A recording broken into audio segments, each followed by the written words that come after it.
दूसरा कुरंथी 8 अध्याय 1 से 9। पहला पाठ है।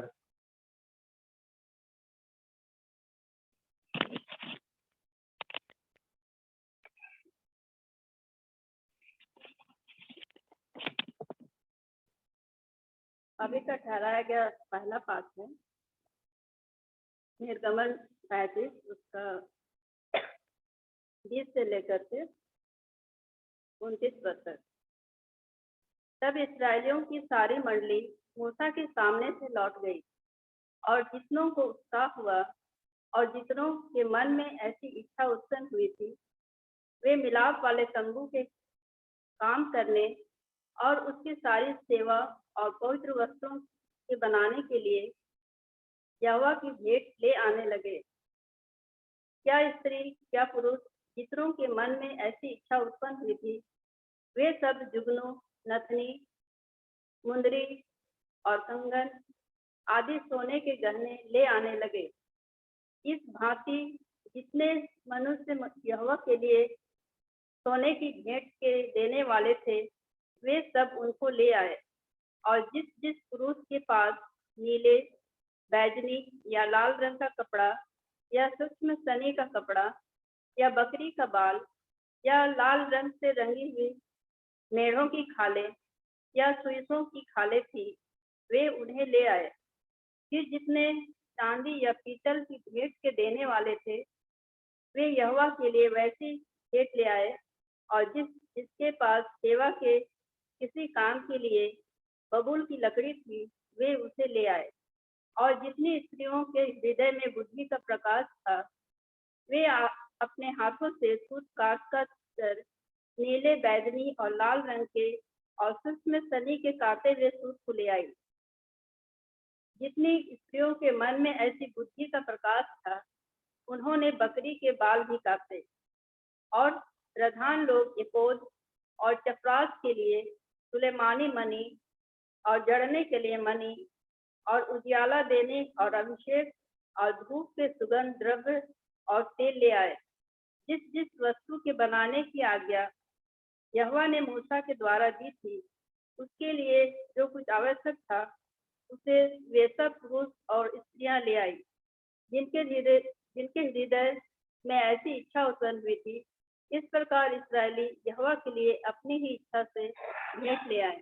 अभी का पाठ यहाँ समाप्त हुआ। या परमेश्वर का वचन है।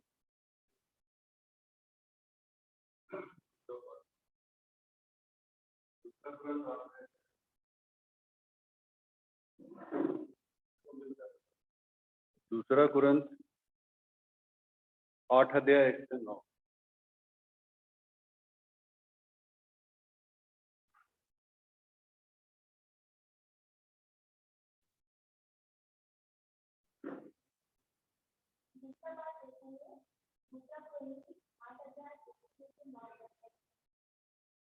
आइए अब हे भाइयों, हम तुम्हें परमेश्वर से उस अनुग्रह का समाचार देते हैं जो दुनिया की परीक्षाओं पर हुआ है कि देश की बड़ी परीक्षा में उनके बड़े आनंद और भारी कंगालपन में उनकी उदारता बहुत बढ़ गई। उसके विषय में मुद्दा गवाही जिसने अपनी सामर्थ बदल सामर्थ मन से किया और इस काल में और पवित्र लोगों की सेवा में भागी देने के अनुग्रह विषय में हम बार बार भगत देते और जैसे हमने आशा की वैसे ही नहीं बदलने वाले प्रभु को फिर परमेश्वर की इच्छा से हमको भी अपने आप को दिया। इसलिए हमने झूठ को समझाया कि जैसे उसने पहले आरंभ किया था, वैसे ही तुम्हारी नीति में इस दान के काम को पूरा कर दे। इसलिए जैसे तुम हर बात में अच्छा विश्वास, वचन, ज्ञान और सब प्रकार की लक्ष्मी और उस प्रेम में जो हमसे रखते हो बढ़ते जाते हो, वैसे ही इस दान के काम में भी बढ़ते जाओ। मैं आज्ञा की रीति पर तो नहीं, परंतु दोस्तों तुम्हारे प्रेम की सच्चाई को पलटने के लिए कहता हूँ। तुम हमारे प्रभु यीशु मसीह का अनुग्रह जानते हो कि वह धनी होकर तुम्हारे सहाय कर दिया, ताकि संघात हो जाने से तो नहीं मिलता।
मेलोडी सॉन्ग में गीत नंबर 3 मेलोडी सॉन्ग नंबर 3 प्रार्थना में जो मेलोडी सॉन्ग प्रार्थना में जो कुछ माना पूरा करो अरमान। प्रार्थना में जो कुछ माना पूरा करो अरमान। सारी खताएं माना के में तेरा करूँ अरमान।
हम एक परमेश्वर सर्वशक्तिमान पिता पर विश्वास करते हैं। वह सर्वव्यापी का और सर्वश्रेष्ठ वस्तु करता है। हम एक पर विश्वास करते हैं। वो परमेश्वर का इकलौता पुत्र, सर्वोच्च से पहले पिता संपन्न, परमेश्वर से परमेश्वर, ज्योति से ज्योति, सत्य परमेश्वर से परमेश्वर, के जीवन उत्पन्न है। उसका पिता का सत्य एक है। उसके द्वारा सब उससे बनी मनुष्यों के लिए और हमारा उद्धार के लिए बहुत सुंदर आया। और तुम्हारी बहन में जन्मा और मनुष्य बना। फिर उस शास्त्र में हमारे दुख किया, उसने दुख होगा, हमारा उद्धार किया और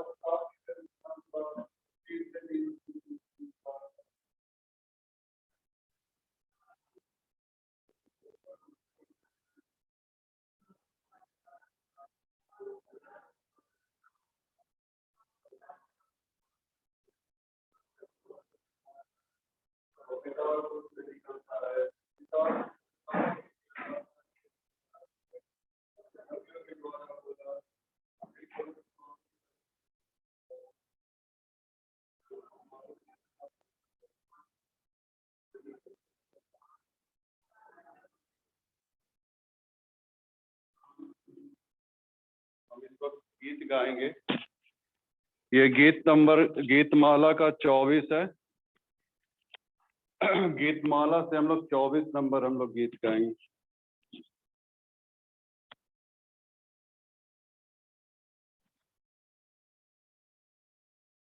गीतमाला का 24। अपनों को तो इस दुनिया में सब प्यार करते हैं, ओ दूसरों को प्यार करना सीखो मसीहा से।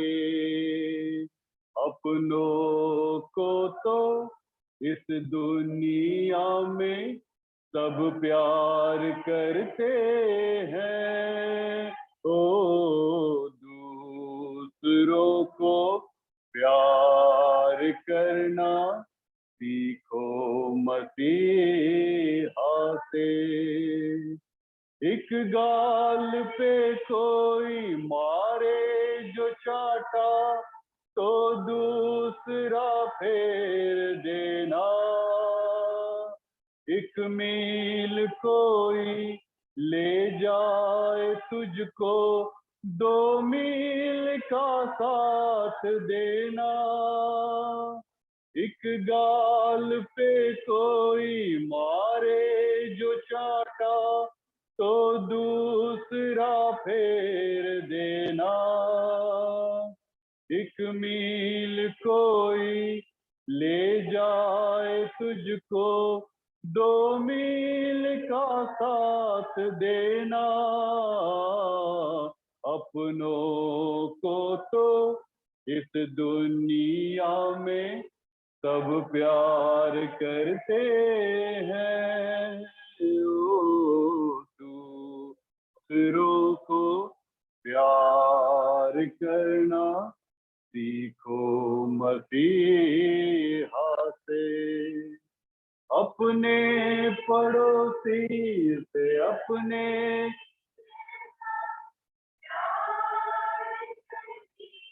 रहना।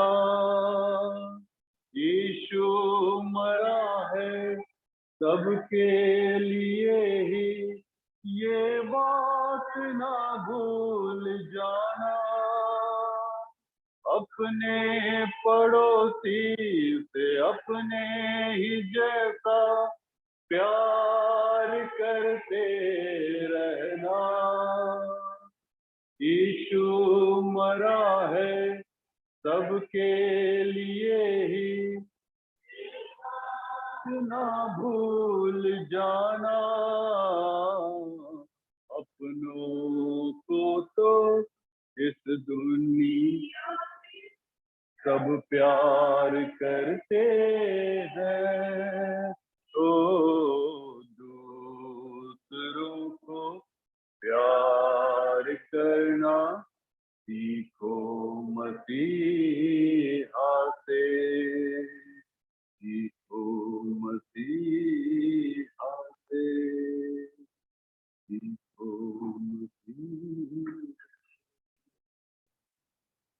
मरकुस की इंजील निकाल लेंगे 12 अध्याय, उसके 41 पद से लेके हम अंत तक हम देखेंगे।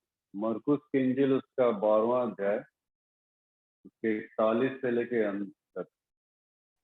यहाँ पे ऐसा लिखा है, और वो मंदिर के भंडार के सामने बैठकर देख रहा था कि लोग मंदिर के भंडार में किस प्रकार पैसे डालते हैं, और बहुत धनवानों ने बहुत कुछ डाला। इतने में एक कंगाल विधवा ने आकर 2 दमड़ियां जो एक अधेले के बराबर होती है डाली। तब उसने अपने चेलों को पास बुलाकर उनसे कहा, मैं तुमसे सच कहता हूँ कि मंदिर के भंडार में डालने वालों में से इस कंगाल विधवा ने सबसे बढ़कर डाला है, क्योंकि सबने अपने धन की बढ़ती में से डाला है, परंतु इसने अपनी घटी में से जो कुछ उसका था अर्थात अपनी सारी जीविका डाला। प्रिय परमेश्वर, हम तेरे वचन की ओर इस वक्त जा रहे हैं। जो भी तो अपनी बातों को शेयर करना चाहता है, हमारे मन अंतःकरण तेरे वचन को एक्टिव कर पाए, यही हमारे लिए बहुत बड़ी बात है। थोड़ी सी देर साथ में मंडली कृपया बैठ जाए।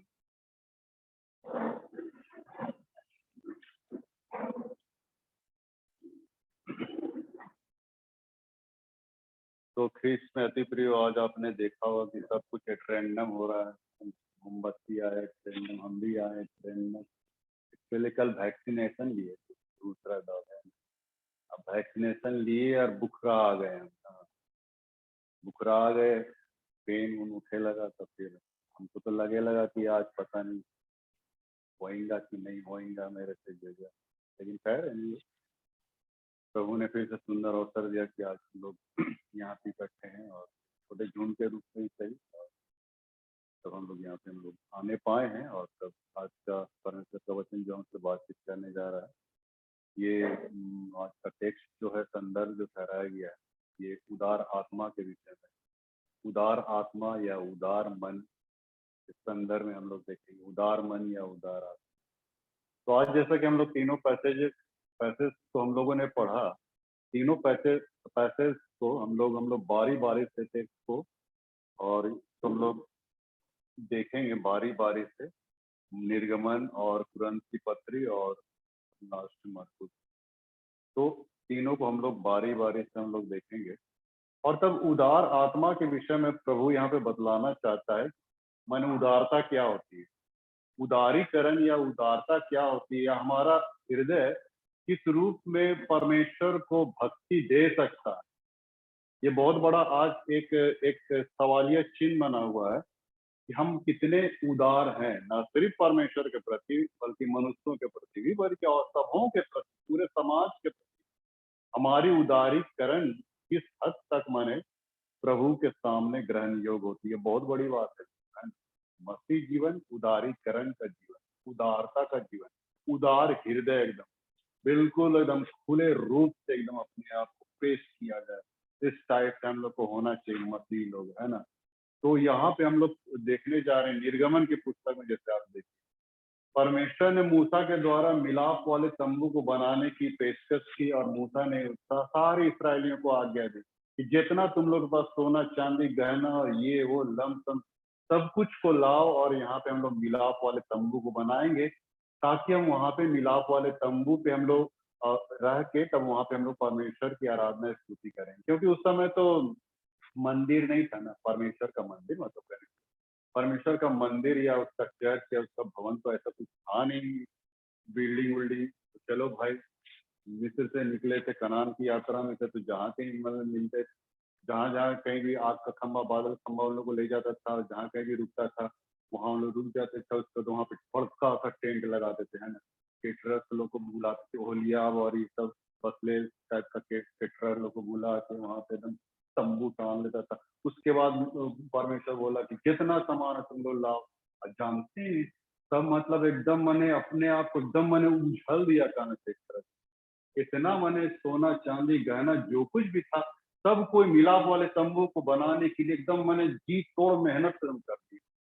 जैसा था जो भी था सब कुछ एकदम ले आके बाइबल क्या कहती जानते हैं? इससे बढ़ के बाइबल कुछ और भी कहती है।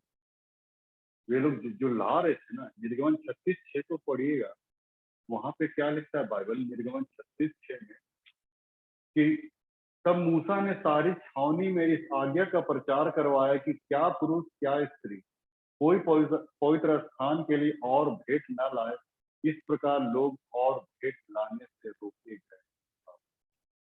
उन लोग को रोकना पड़ा मूसा, रुको बाबू रुको और मत, अब हो गया बहुत सफिशियंट है ऐसा कर।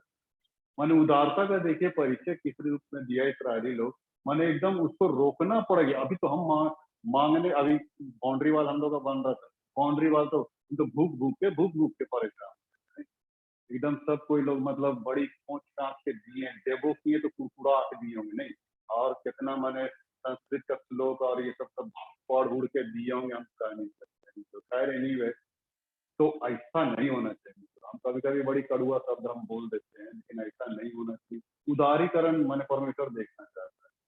जो भी हम देते हैं मित्रों एकदम खुले दिल से दें, परमेश्वर के लिए दे रहे भैया।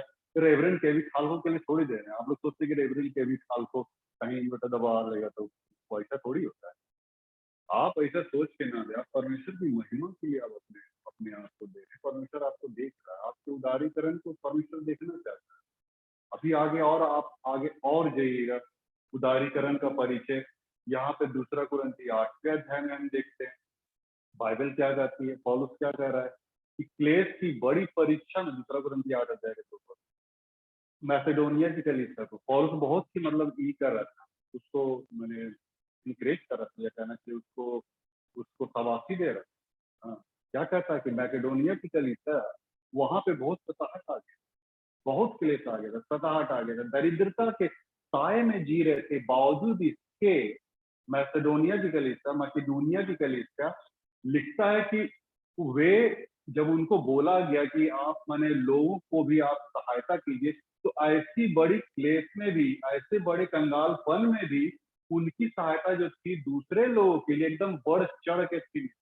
बताइए, एक तो खाने के लाले घर में पड़े हुए, बावजूद इसके कि वे अपने विषय में नहीं सोच रहे, दूसरे लोग कैसे जिएंगे खाएंगे उसके विषय में सोच रहे। बताइए, जबकि वहां पे सताहट आ चुका है, क्लेश आ चुका है, वहां कंगालपन छाया हुआ, फिर भी यहाँ पे 8वें अध्याय को पढ़िएगा, उन्होंने अपनी सामर्थ वरन सामर्थ से भी बाहर, माने एक्सेस करना चाहिए, एक्सेस मतलब मन से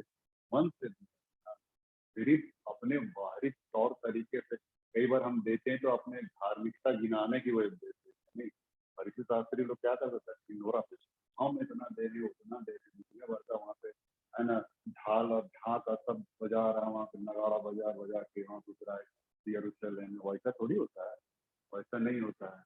अपनी सामर्थ से अपनी मन से, यहाँ पे बाइबल कहती है मन से दिया। इसीलिए 2 कुरिन्थी 8:12 को भी आप पढ़िए ना, यदि मन की तैयारी हो तो दान उसके अनुसार ग्रहण नहीं होता है। दान की क्वांटिटी नहीं देखी जाती है, लेकिन दान मन की तैयारी से दिया था। माने अगर आपका मन किस हद तक माने तैयार है प्रभु को देने के लिए, उसको ज्यादा ये करता है, उसको ज्यादा इंडिकेट करता है, उसको ज्यादा ज्यादा उसको पकड़ता है प्रभु। इसका मन हृदय मेरे प्रति दान देने के प्रति कितना है। इसी चीज को तो अब सुसमाचार में हम लोग आ गए, सुसमाचार में यहाँ पे हम लोग आ रहे हैं। समाचार में भी उस विधवा के दान को मैंने प्रभु ने बहुत करा, काहे करा, उसकी क्वांटिटी देख के नहीं। विधवा ने कितना दमड़ी दिया, कितना मतलब उसका क्वांटिटी था, कितना ढेर सारा, वैसा कुछ नहीं था मित्रों, लेकिन उसके देने का जो हृदय था उसको मैंने प्रभु पकड़ता है। देखिए, प्रभु हमेशा अंतरात्मा में पकड़ता है, बाहरी तौर तरीकों से वो नहीं लेता है, अंतरात्मा में वो लेता है, अंतरात्मा में पकड़ता है कि इसका मन हृदय किस हद तक मेरे प्रति न्यौछावर किया जा रहा है। और यहाँ पे भी विधवा के दान को उसने मैंने शाबाशी, विधवा के दान को उसने मतलब उसको मैंने ये किया, तो मैंने रिवार्ड दिया। विधवा के दान क्या बोलता है, तब उसने अपने चेलों को 5 लाख रुपए का, मैं सच मंदिर के भंडार में डालने वालों में से कंगाल विधवा ने सबसे बढ़कर डाला। कहा है ऐसा बोले सबसे बढ़कर डाला, डालने का तो शास्त्री फरीसी लोग बहुत बढ़ के डाला, हाँ, या तो 2 दमड़े दिया, उन लोग तो 50 दमड़े 100 दमड़े दिया था ना। लेकिन बात यहाँ पे वो नहीं, बात यहाँ पे ये है कि प्रभु ये भी देखना चाहता है कि उसकी हैसियत क्या है, हैसियत के अनुसार वो कितना दे रहा है नहीं दे रहा, उस चीज को भी तो देखता है। वो सिर्फ हमें दान देने की भावना कोई नहीं देखता, उदारता कोई नहीं देखता है, लेकिन हम पीछे अपने कितना बचा ले रहे, अकाउंट को भी देखता है हमारा। हाँ, अच्छा बाबू, बैंक बैलेंस हुआ तो बढ़ा दिए हो। हमारा चर्चों में यहाँ पे मैंने एक तो मैंने नौकरी से निकालते हो 10 टका, अब बैंक बैलेंस वहां पे तुम्हारा लाखों का संपत्ति बना हुआ है। वो प्रभु देखिए, ना सिर्फ घर देखता है ना, पाछू भी देखता है ना, हमारा बैंक सपोर्ट, हमारा सपोर्टिंग मेरा क्या है, उस चीज को भी आंकता है मित्र। उसके आधार पे भी परमेश्वर आपको ये करेगा, जज करेगा मित्र, ऐसा बात नहीं। कहाँ छुपिएगा आप परमेश्वर को, बताइए। तो परमेश्वर देखना चाहता है मित्र, जानना चाहता है, उदारता का परिचय यहाँ पे मैंने देना दिखाना चाह रहा है, या फिर वो मतलब बताने की कोशिश कर रहा है कि उदारता हर एक के हृदय में मैंने बना रहे। मसीह जीवन उदारता का जीवन है। और सारे जितने भी लोग जी रहे हैं, जितने लोग भी जी रहे हैं, अदर्स का जितने भी जी रहे हैं, वे लोग सिर्फ अपने लिए, सिर्फ अपने अपना स्वार्थ, अपना ये अपना वो अपना, लेकिन मसीह जीवन अपने लिए जिंदगी जीने की नहीं, दूसरों के लिए जीने की जिंदगी। इसी के लिए तो यीशु मसीह ने अपने आप को दिखाया। हमें मसीह जीवन हमेशा दूसरों के लिए जीने की जिंदगी है, अपने लिए जीने की जिंदगी नहीं है। हम लोग सिर्फ अपने विषय में ही सोचते, दूसरों के विषय में हमारे पास तो कोई सोच ही नहीं है कि हम उसके विषय में हम सोचे। नीति वचन को आप देखिएगा 11 अध्याय के यहाँ पे क्या लिखा है, तो हम लोग देख लेते हैं। नीति वचन 11 अध्याय 24-25 पर लिखा है। अब यहाँ पे हम लोग इसमें आ रहे हैं। इतना तो हम लोग इसराइलियों के विषय में देखिए किस रीति से उनकी उदारता, चाहे इसराइली लोग हो, चाहे यहाँ पे मैसेडोनिया वाले इसराइली हो, चाहे विधवा का दान हो, ये सारे चीजों को अभी हमने देखा। अब हम लोग का ऊपर में ये सब, हम लोग के ऊपर में ये सब दिखा रहा है। नीति वचन 11:24 में चलता है, ऐसे हैं जो छितरा देते हैं तो भी उनकी बढ़ती होती है, जो छितरा देते हैं, जो बांट देते हैं, जो माने दूसरों को शेयरिंग कर देते हैं तो भी उनकी बढ़ती होती है, और ऐसे भी हैं जो यथार्थ से कम देते हैं और इससे उनकी घटती है। यथार्थ से कम जहां हम लोग देंगे तो हमारी घटती होगी। 2 आदमी हमेशा अपने पैसों को दांत से पकड़े, दांत से पैसा पकड़ना कहने का मतलब है कि कहावत दांत से पैसा पकड़ना मतलब मुठियाल रहना, एकदम कचकचा के पैसों को एकदम पकड़ ले रहते हैं हम लोग, है ना। तो जितना आप पैसा को आप सोचिएगा हम पकड़े रहेंगे, उतना हम अपने कंगालीपन में ही जिएंगे। लेकिन जितना आप न्यौछावर कीजिएगा, दूसरों को बांटिएगा, हम ये नहीं कह रहे जाके आप मीजा में जाकर सड़क पे जाकर पास कर रहे, वो मैं नहीं कह रहा हूँ। हम लोग देते भी हैं, किसको देते हैं, हमको फायदा हो। आज के प्रेम में हमारे जो जीवन का प्रेम, अपना प्रेम जो प्रदर्शित करते हैं तो हम इसलिए करते हैं क्योंकि उससे हमको रिफंड, ऐसा परमेश्वर नहीं चाहता है, ऐसा परमेश्वर नहीं चाहता है। जो तुमको चुका नहीं सके, दे नहीं सके, वैसों को तुम इन्विटेशन में बाइबल क्या करती है, ऐसे ऐसे को निमंत्रण दो जो तुमको चुका नहीं सकते, तुमको रिफंड नहीं कर सकते। यहाँ पे वही चीज दिख रहा है, ऐसे जो छितरा देते हैं, जो मैंने बांट देते हैं तो भी उनकी बढ़ती है। और स्टैंडरी जानते हैं क्या होता है, तो पढ़ा रहे हैं, दानदाता दान देकर अपने आप को धनी बना, जितना वो दान देगा उतने वो धनी हो जाएगा। लेकिन दान संग्रह करने वाला अपने आप को कंगाल बना। ये आर स्टैनली होता है, बहुत बड़ा मसीह विद्वान।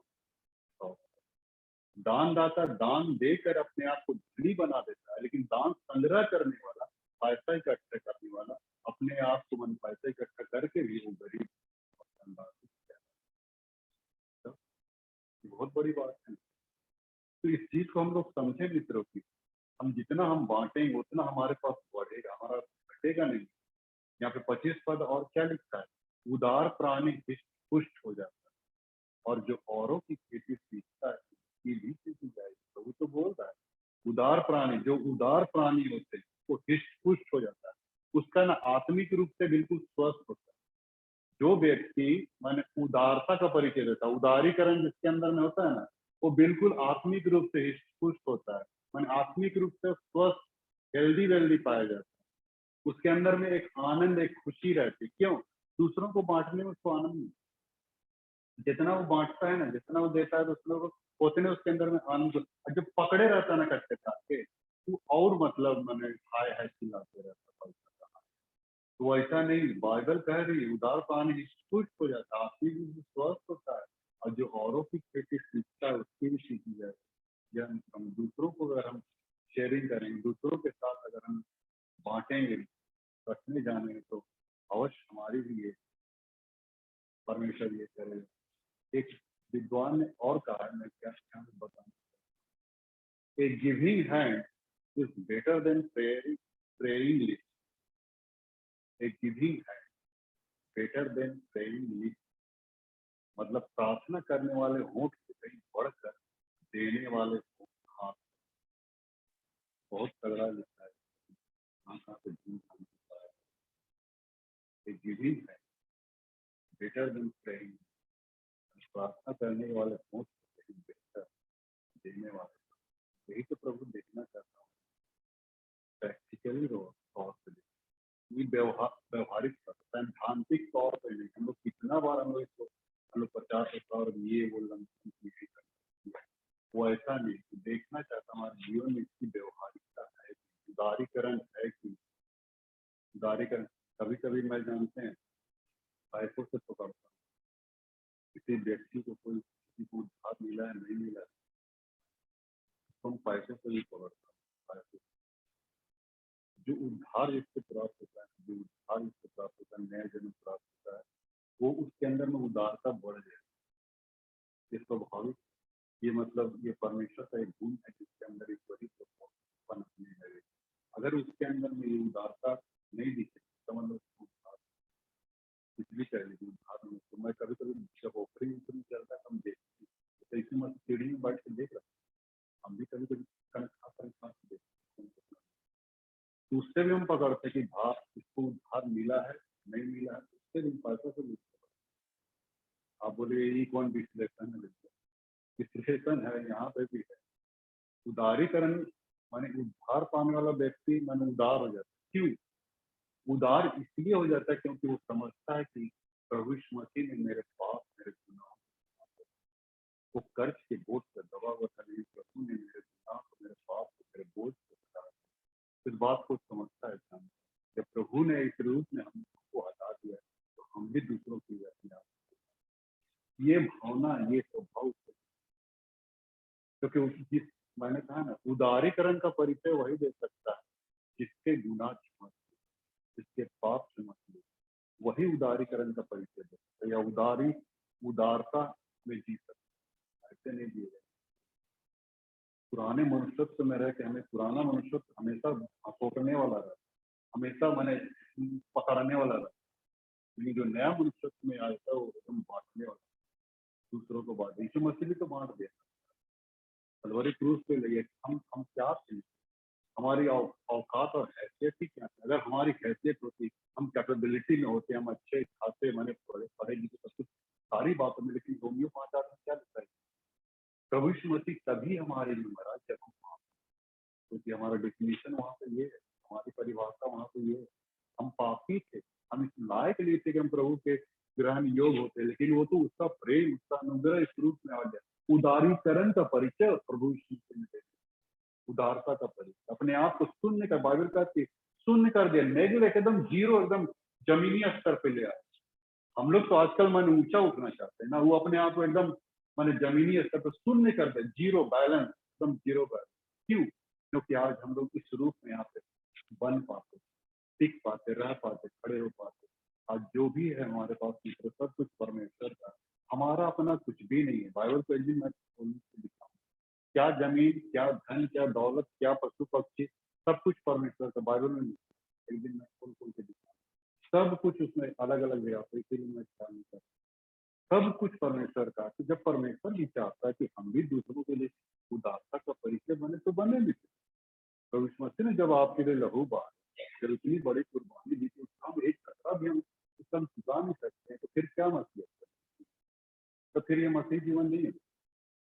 मसीह जीवन ये है कि हम दूसरों के लिए जीना, हम सिर्फ पैसों की बात नहीं कर रहे हैं, लेकिन अपने जीवन को किस रूप में दूसरों के लिए इन्वेस्ट कर सकते, दूसरों को हम बूस्ट कर सकते, बढ़ा सकते। ये सब सारी बातों में आप देखिए, यहाँ पे बाइबल का उदार प्राण है जो औरों की खेती आपसे भी सीखता है, आपको यूं ही नहीं छोड़ेगा। यदि आप दूसरों को आप देते हैं, दूसरों को भेज लेते हैं, दूसरों को नजराना देते, दूसरों को जैसा कुछ भी आप इन्वेस्ट करते हैं ना, परमेश्वर उसको रिफंड करेगा। ऐसा बात नहीं, वो रिफंड करेगा। इसलिए मित्रों मैं कहना चाहता हूँ कि मसीह जीवन उदारता का जीवन, जितना आप दूसरों के लिए जिएगा उतने ब्लेसिंग आप नहीं जिएगा तो आप ब्लेसिंग, जब आपके ऊपर में, आपके ऊपर में इसको आप कैसे जीते हैं नहीं जीते। लेकिन मैं तो यहाँ पे यही चाहता हूँ, इसलिए मैं भी सारी चीजों को मैं देख पाता हूँ, समझ पाता हूँ, जान पाता हूँ, इसीलिए लुटाते चले जाओ, लुटाते चले जाओ। अपने पास, हमारे पास भी झोंपड़ी भी कुछ रहता है, फिर भी हम लोग उदारता मैंने, अब बड़ाई क्या मारेंगे बड़ाई, लेकिन मैं बताना चाहता हूँ कि उदार बनिए, उदार बनिए, देखिए उसका कैसे परमेश्वर आपको रिफंड करेगा। मेरे को भी करता है, जो इसमें तो आप अब बोलेंगे तो बहुत बोलेंगे बड़ाई कर, तो एक तो गवाही है, लेकिन उसमें आपको लगेगा कि बड़ाई हो रहा है थोड़ी। तो खैर एनीवे मैं कहना चाहता हूँ यहीं पे, मतलब जब प्रभु यीशु मसीह ने अपने आप को उदारीकरण का परिचय दिया, हम लोग को भी उदारता का जीवन हम लोग जीना है, क्योंकि मसीह जो मैंने कहा, मसीह जीवन अपने लिए जीने की जिंदगी नहीं, बल्कि परमेश्वर के लिए जीने की, परमेश्वर के लिए, मनुष्यों के लिए, समाज के लिए, परिवार के लिए, सबके लिए जितना भी है, सबके लिए आप जब यीशु मसीह जी के दिखाया और जी के दिखाना लोगों के सामने हमारे उदारता का परिचय देना है, तब क्या लोग कहलाएंगे।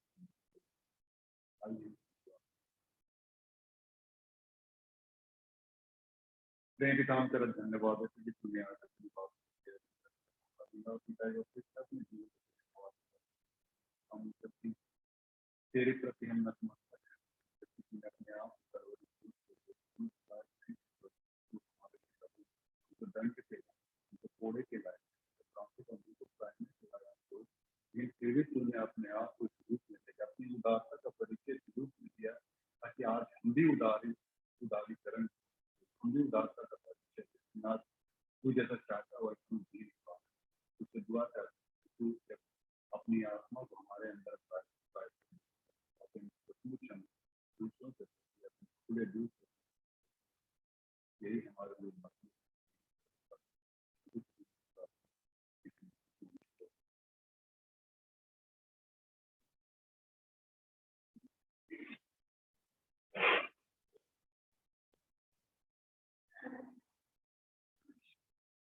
हम लोग इस वक्त गीत गाएंगे और गीत के समय हम लोग दान हम लोग अर्पण करेंगे। एक तो गीत संग्रह से 125 नंबर गीत को हम लोग गाएंगे, गीत संग्रह का 125 नंबर गीत हम लोग गाएंगे, यीशु को मैं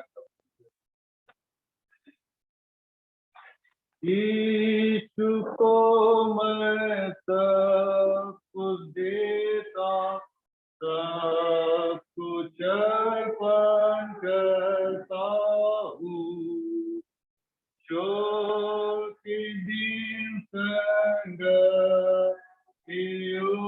की पे विश्वास से करता हूँ, सब देता हूँ, सब देता हूँ तेरे लिए प्यार यीशु, सब कुछ देता हूँ, यीशु को मैं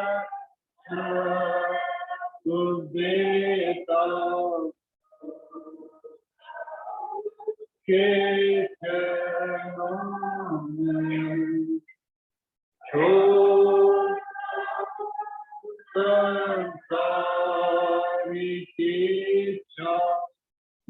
तुझे ले और अपना कर सब देता हूँ, सब देता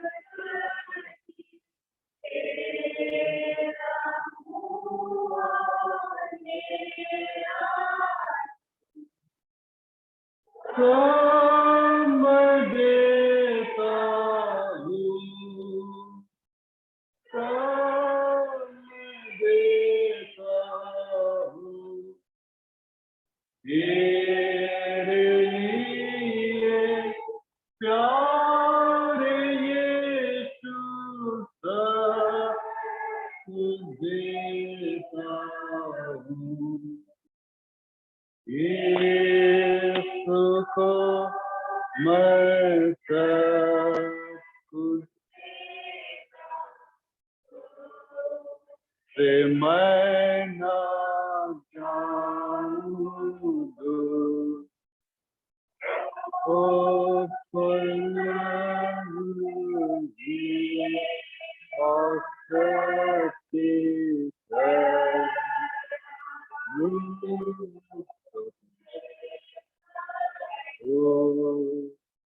सब मैं देता हूँ, सब मैं देता हूँ तेरे लिए प्यारे यीशु सब कुछ देता हूँ यीशु को मैं सब कुछ देता आत्मिका गव दिल में है चोरी होते का है आनंद तो उसके नाम की होए जय सब मैं देता हूँ सब मैं देता हूँ तेरे लिए प्यारे यीशु सब कुछ देता हूँ हम इस भेद को और उसके साथ अपने आप को परमेश्वर की महिमा के लिए अर्पण करते हैं हम एक साथ इस खंड को कहेंगे सर्वशक्तिमान परमेश्वर जगत के सृष्टिकर्ता सब वस्तु तुझसे प्राप्त होती है और तेरी संपत्ति में हम तुझको भेंट चढ़ाते हैं हम तुझसे विनती करते हैं कि तू उस दान को रोटी दाखरस की इस भेंट को अपने नाम की महिमा और अपने लोग की भलाई के लिए स्वीकार कर हमारे प्रभु यहाँ उपस्थित है अपने मन स्वर की ओर उठाओ हम प्रभु अपने परमेश्वर को धन्यवाद दें मंडली कृपया बैठ जाएंगे हे स्वर्गीय पिता अपने पुत्र हमारे उद्धार करता यीशु ख्रीस्त के द्वारा मस्तुति गान को स्वीकार कर हमें जब उसके निमित्त चलते उसकी आज्ञाओं का पालन करते हैं वर्दे कि तेरे आत्मा के सामस्त रोटी और दाखरस की भेंट हमारे लिए उसकी दे और रक्त जो हमारे निमित्त मरा और जी उठा जिस रात्रि वह पकड़वाया गया उसने रोटी ली और तुझे धन्यवाद देकर तोड़ी और अपने शिष्यों को दिया और कहा लो खाओ यह मेरी देह इस्तेमाल दी जाती है तुम जब कभी से खाना तो मेरे बलिदान को अवश्य याद करना।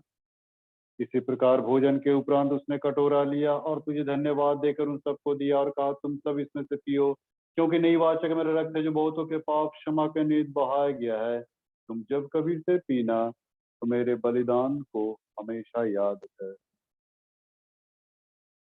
इसलिए स्वर्ग पिता उसके स्मृति में हम इस रोटी और दाखरस को पृथक करते हैं।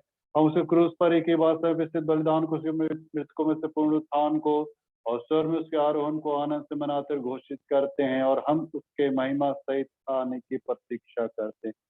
क्रिस्त हमारे लिए मरा, क्रिस्त हमारे लिए मरा, क्रिस्त जी उठा है, क्रिस्त फिर आएगा।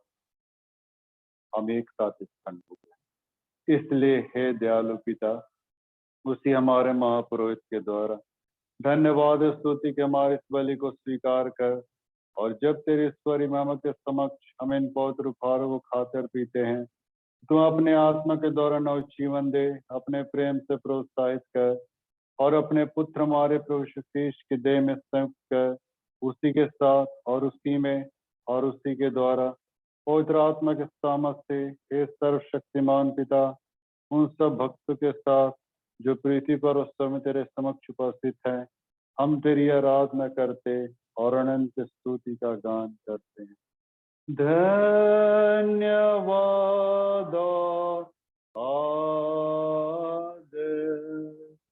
और महिमा पराक्रम योगान योग तेरे ही हो। आमीन आमीन।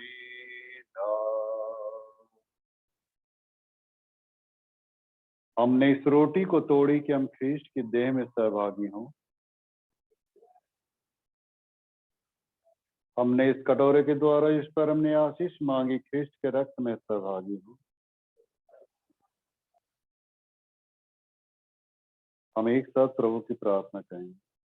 हे हमारे पिता, तू जो स्वर्ग में है, तेरा नाम पवित्र माना जाए, तेरे राज आए, तेरी इच्छा स्वयं पूरी होती है, बस पे कर।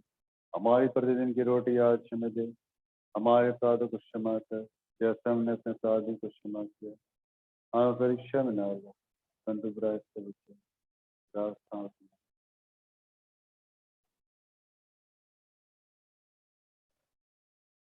कुछ क्षण मौन रहते हुए हम प्रभु के सामने अपने गुनाहों को रखेंगे। जाने अनजाने जो कुछ भी पाप दोष अपराध हुए हैं, इस वक्त हम लोग मन ही मन परमेश्वर पिता से हम लोग क्षमा मांगते हुए हम लोग इस वेदी में हम लोग शामिल हो। आइए हम अपने मनों को झुकाएं।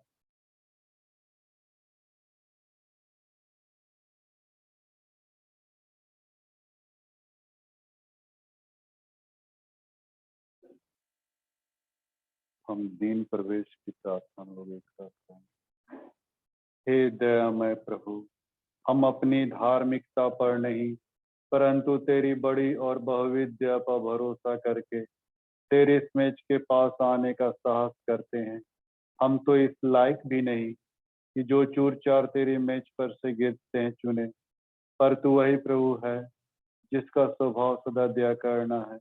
इसलिए हे कृपालु प्रभु, हमको यह वर दे कि तेरे प्रिय पितृ ख्रीष्ट के मांस को ऐसे खाएं और उसका रक्त ऐसे पिए कि हमारी देह और आत्मा जो पाप से शुद्ध हुई है, उसके अमूल्य देह और रक्त शुद्ध हो जाए, और हम उसमें धन्य है वह जो प्रभु के नाम में आता है, परम धाम में होशाना। हे यीशु